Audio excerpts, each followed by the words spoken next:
نحمده ونصلي على رسوله الكريم أما بعد قال الله تبارك وتعالى في كلامه المجيد والفرقان الحميد وقل رب ارحمهما كما ربياني صغيرا. محترم طلباء اور اساتذہ، میں نے اپنے والد کی زندگی کے تقریباً 15 سال ان کی خدمت میں گزارے. یعنی جب میں عربی اول میں تھا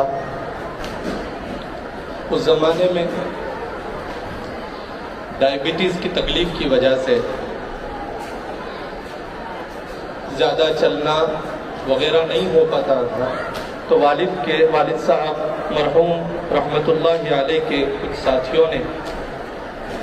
جو ابھی گاڑی جس میں والد صاحب آتے جاتے تھے وہ ہدیہ کی تھی، اس کو چلا کر لاتا تھا، لے جاتا تھا. ان 15 سالوں میں میں نے اپنے والد میں جو صفات کو پایا، جب بھی میں ریاض الصالحین کی کتاب کھولتا آپ صلی اللہ علیہ وسلم نے جن اوصاف کو بتایا کہ وہ کسی مومن میں ہونے چاہیے، اور جو آپ صلی اللہ علیہ وسلم کے بارے میں صحابہ بتاتے تھے اور جو اوصاف صحابہ میں تھے، ان تمام اوصاف کو میں اپنے والد کے اندر پاتا تھا. میں نے اپنے والد سے بارہا سنا ہے کہ جب والد صاحب دارالعلوم فلاح دارین ترکیسر میں پڑھنے گئے تو والد صاحب فرماتے ہیں کہ ہمارے دادا یعنی والد صاحب کے والد نے حضرت مولانا عبداللہ کابودروی رحمۃ اللہ علیہ کو والد صاحب کو سپرد کیا اور کہا کہ یہ غلام آج سے آپ کا بیٹا ہے، جو آپ بنائیں گے میں اس پر راضی ہوں. یہ ایک والد کا اپنے جس ادارے میں وہ اپنے بیٹے کو داخلہ دلوا رہے ہیں اس محتمم پر اتنا بھروسہ کہ انہوں نے یہ کہہ دیا کہ یہ غلام آج سے آپ کا بیٹا ہے. اور وہ محتمم بھی کیا محتمم تھا، انہوں نے اسی دن سے والد صاحب کو اپنے ساتھ چھوٹی موٹی خدمتوں میں رکھنا شروع کیا، اور بعد میں اپنے خادم خاص کے طور پر پورے 7 سال والد صاحب نے حضرت مولانا عبداللہ صاحب کابودروی رحمۃ اللہ علیہ کی خدمت میں گزارے. والد صاحب نے حضرت مولانا عبداللہ صاحب کابودروی رحمۃ اللہ علیہ سے بہت کچھ سیکھا. من جملہ جو کچھ انہوں نے سیکھا وہ تھا انتظام، وہ انصرام تھا جو حضرت مولانا عبداللہ صاحب کابودروی رحمۃ اللہ علیہ کے اندر اللہ نے ودیعت فرمایا تھا. والد صاحب نے چونکہ والد صاحب دارالعلوم فلاح دارین کے اولین طلبہ میں سے تھے، تو آپ نے ایک مدرسہ بنتا کیسے ہے، ایک مدرسہ چلتا کیسے ہے، ایک مدرسہ زیرو سے کیسے اوپر آتا ہے، وہ آپ والد صاحب مرحوم نے حضرت مولانا عبداللہ رحمت اللہ علیہ کی صحبت میں رہ کر سیکھا. آج ہم اور آپ کئی مرتبہ تعجب کرتے ہوں گے.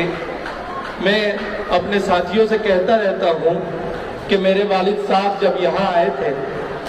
تو ان کی عمر صرف 29 سال تھی. آج 29 سال کا کوئی نوجوان یہ سوچ سکتا ہے کہ اس جنگل اور بیابان میں اتنا بڑا ادارہ اتنے بڑے عزم کے ساتھ قائم کرے گا؟ کوئی نہیں سوچ سکتا.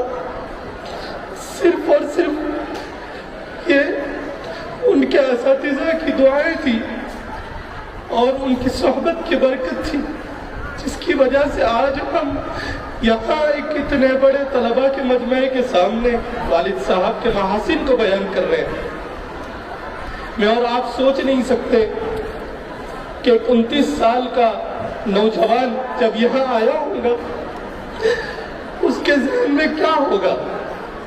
اس نے اس عظیم ادارے کے بارے میں کیا سوچا ہوگا، اللہ نے اس اخلاص کو کس طرح قبول کیا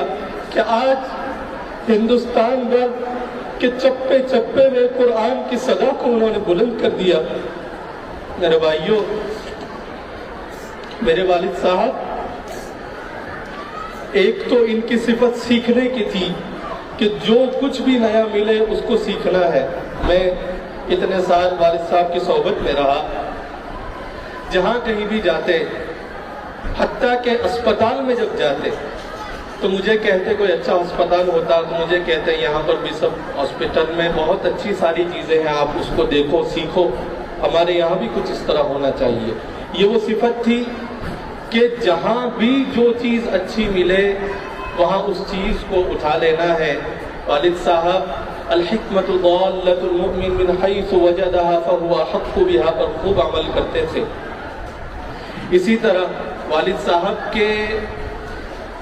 جو اساتذہ تھے، انہوں نے والد صاحب کی تربیت ایسی کی تھی۔ حضرت والد صاحب حضرت مولانا احمد بیمات صاحب کے بارے میں فرمایا کرتے تھے کہ ہمارے حضرت کا کوئی سبق ایسا نہیں ہوتا تھا جس میں حضرت علماء دیوبند اور اکابر کا تذکرہ اور ذکر نہ کرتے ہوں۔ یہی وہ وجہ تھی کہ جس کی وجہ سے والد صاحب کا اکابر کے ساتھ اتنا زیادہ تعلق بڑھا اور بڑھتا گیا، یہاں تک کہ میں نے جو سنا ہے کہ جب عقل کنواں جو ہمارا اتنا بڑا ادارہ ہے، جب اس کے قیام کا وقت آیا